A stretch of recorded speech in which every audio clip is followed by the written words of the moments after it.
अस्सलामुअलैकुम। मैं आज आप हजरात के सामने अदीब रायपुरी साहब का कलाम पेश करना चाहूँगा कि वो अपने कलाम में ये कहते हैं, इरशाद इरशाद। आया ना होगा इस तन्हा रंगो शबाब रेत पर, आया ना होगा इस तन्हा रंगो शबाब रेत पर, क्या बात है। गुलशन फातिमा के थे सारे गुलाब रेत पर। क्या बात है, सुभान अल्लाह सुभान अल्लाह। जाने बतूल के सिवा कोई नहीं खिला सका, जाने बतूल के सिवा कोई नहीं खिला सका, कतरा आपके बगैर इतने गुलाब रहते पर। क्या बात है, क्या बात है।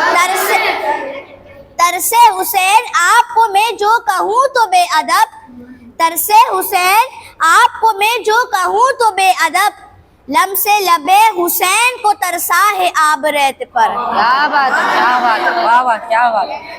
इश्क में क्या लुटाए, इश्क में क्या बचाए, इश्क में क्या लुटाए, इश्क में क्या बचाए, आले नबी ने लिख दिया है सारा निसाब रहते पर। क्या बात है। आले नबी ने लिख दिया है सारा निसाब रहते पर। आले नबी का काम था आले नबी ही कर गए, क्या बात है। आले नबी का काम था आले नबी ही कर गए, कोई न लिख सका अदीब जैसी किताब रहते पर। क्या बात है, कोई न सुभान लिख अल्लाह। सका अदीब जैसी किताब रहते पर। सुभान अल्लाह।